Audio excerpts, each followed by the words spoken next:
all of our staff and our executive staff at all of our communities. I think they had 7 or 8 communities. He said, I want you to send over a quote for that. And so even though I didn't have that much confidence, I thought it was going to be pretty good. I had no idea what impact it was going to make. And that's the same thing with you.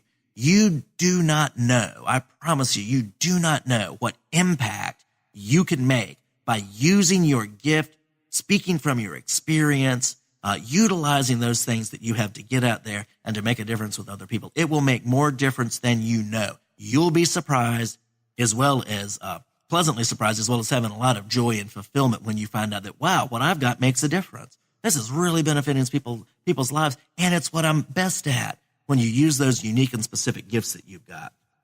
So I want to give some antidotes to fear. The antidote to fear is a proper belief system. So here's some things to keep in mind. The first one is maybe your fear is, what if I perform poorly?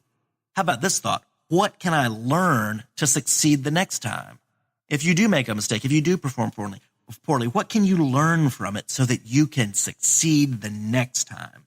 I heard the story of a young man who was inheriting his grandfather's very successful business. His dad was engaged in another business of his own, so the family business was coming to him. And at the day that they were going to make the transfer, he and his grandfather were in his grandfather's office. And he said to him, Grandpa, can I ask you a question? He said, well, sure. He said, how did you become so successful in this business? Grandpa said, oh, that's easy. He said, I can answer that in 2 words. Good decisions. Young man thought for a minute. He said, can I ask you one more question? Grandpa said, sure, go ahead. He said, how'd you learn to make good decisions? Grandpa said, oh, I can answer that in 2 words. Bad decisions. So it's so often that way with us. Often we have to walk through the wrong door in order to realize it's the wrong door and come back out and go through the right door. But we have to get over the fear of taking the chance. If we never take the chance, we'll never learn the lesson. So the antidote to what if you perform poorly is, what can you learn from it if you do so you can succeed better the next time? Second one is insecurity. That's the belief that failure is the end. But how about substituting that? If you can believe that, how about substituting it with the belief that you belong, that you're loved, that nothing, even failure, can ultimately harm you? If you can believe a negative, it's called the law of polarity. If you can believe a negative image, just picture the opposite of that. Picture the positive. You can just as easily believe that. It doesn't take any more energy to believe the positive than it does the negative. Okay. One thing that will help you, this has helped me greatly, is when you see yourself, when you're going into something that you're a little nervous about, picture in your mind your very best self going into that situation. I use this all the time. I see this confident, whole, wise person who's going to be resourced with the answers I need, with the perspective I need, with the words that I need to go out and to do what I need to do. And that image, just seeing your best self in your mind, going into whatever situation it is that lies before you. See your best self. Don't see your fearful self and what if they don't see that. See your best self. See your confident, whole, complete, resourced best self going into that situation. The next one, number 3, is negative judgments, negative self-judgments. Take back the power by judging yourself rightly as capable, a capable individual who's growing, who has value to share, who agrees with God's estimate of your value. If he saw you as valuable enough that he was willing to give everything, his own life included, for you, that's a high value. Agree with him.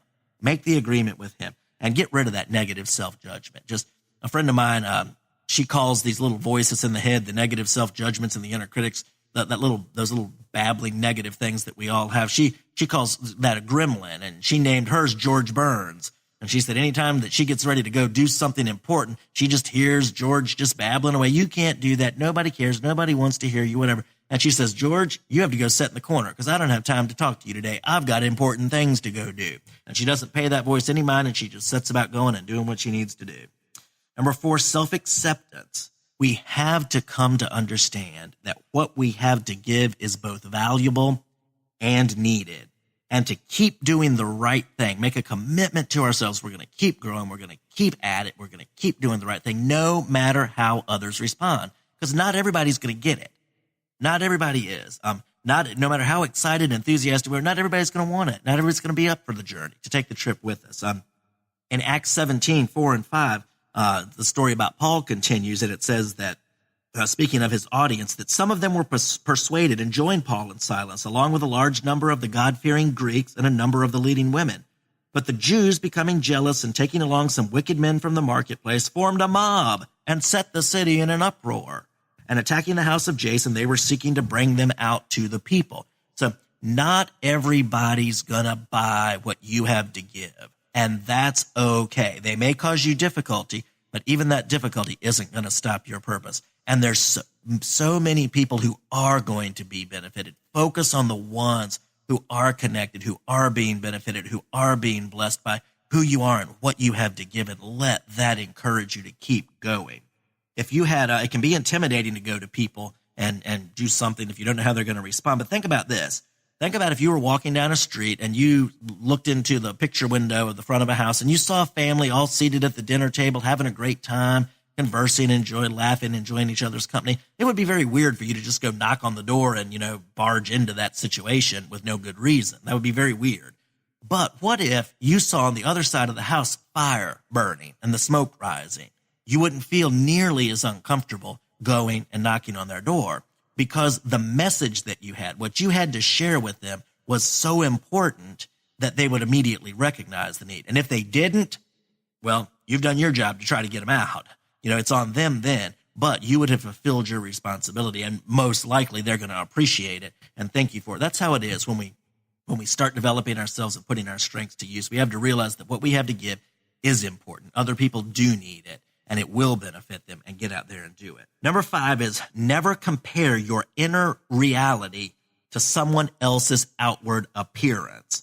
Comparisons are odious, as it's been said, and we never want to compare what we feel like on the inside to what somebody else looks like on the outside. They may look like a perfect 10 and might be feeling like the last rose of summer in a hailstorm. I've known so many people who looked so put together, but when it came down to it, they ended up with more problems than you could possibly imagine. I've known a lot of, unfortunately, suicides, and some of them came from people who looked really well put together, seemed to be doing just great, but there was more trouble on the inside. Don't compare how you feel on the inside to what other people look like on the outside. When we really get to know each other, we find, hey, we've all got the insecurities, we've all got the misgivings about ourselves and our strengths, but we have to encourage each other to keep moving ahead and keep developing, keep doing what we're made to do. Number 6, the belief that good will come to me. We have to believe that good will come to us as we use our gifts to help others.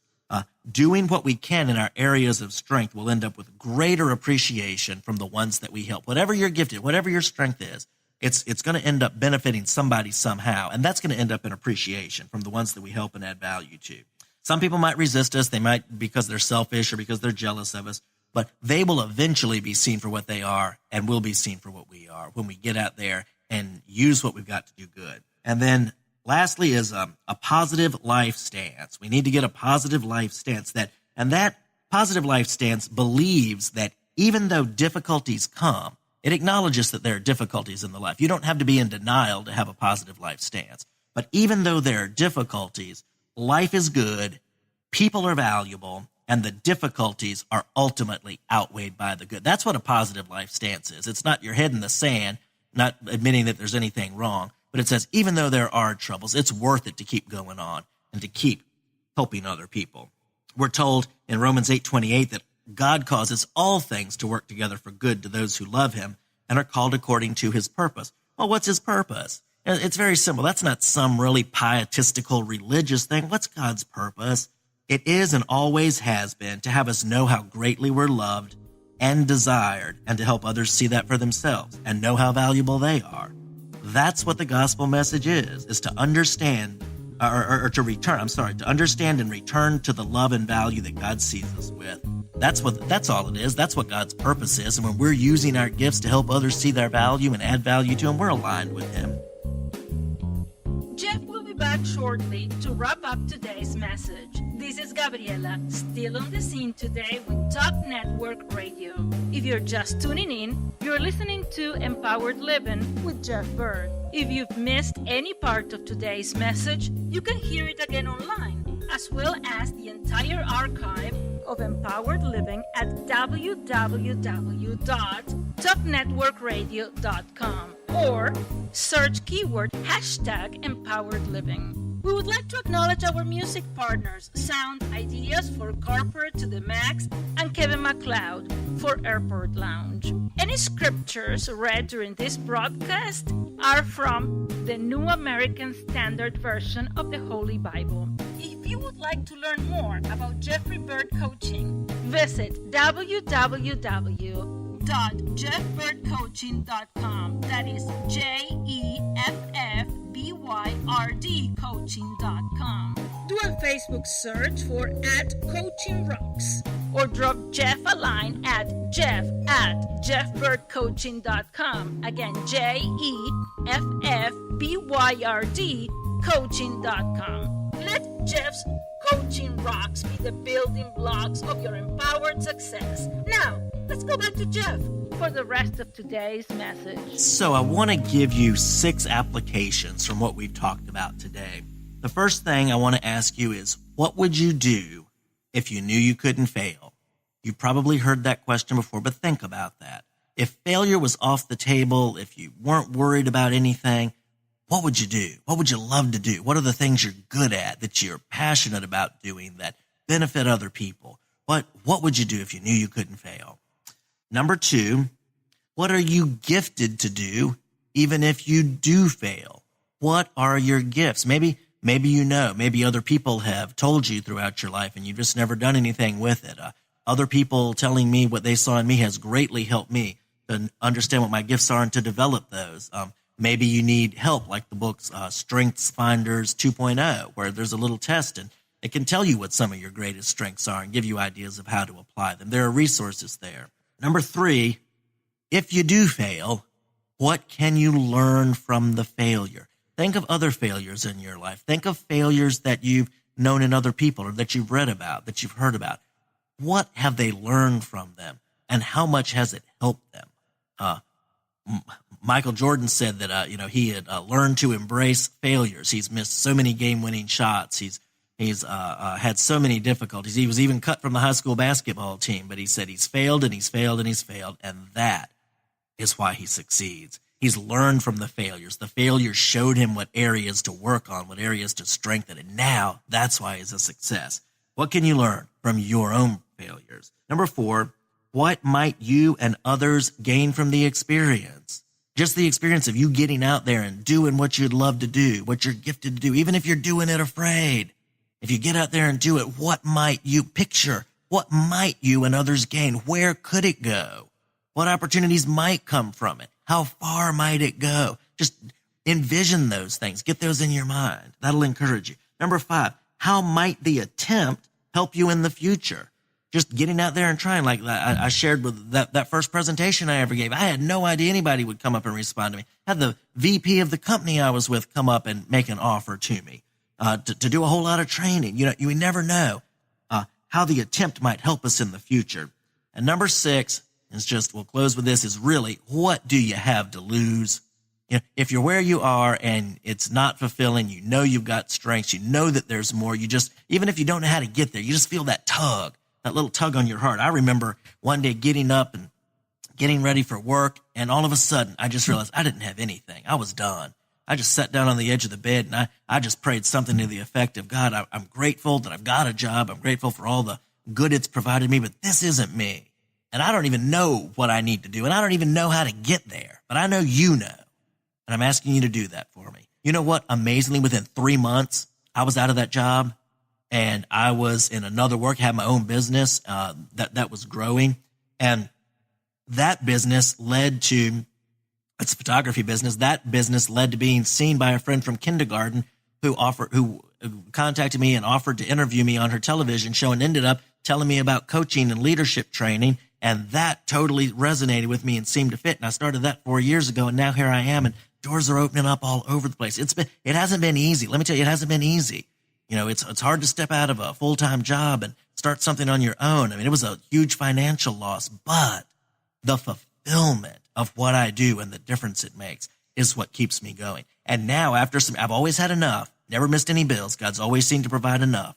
But there's been some really tight times, and now things are starting to pick up and move along. It takes a little while, but the fulfillment, even during the tough times, from the people that have been benefited by what I've been doing, has been has kept me going. And I could never look back. Just like I told you earlier, my friend, she said that the offer she had with her corporate job was a gilded cage, but it was still a cage. And I'm not telling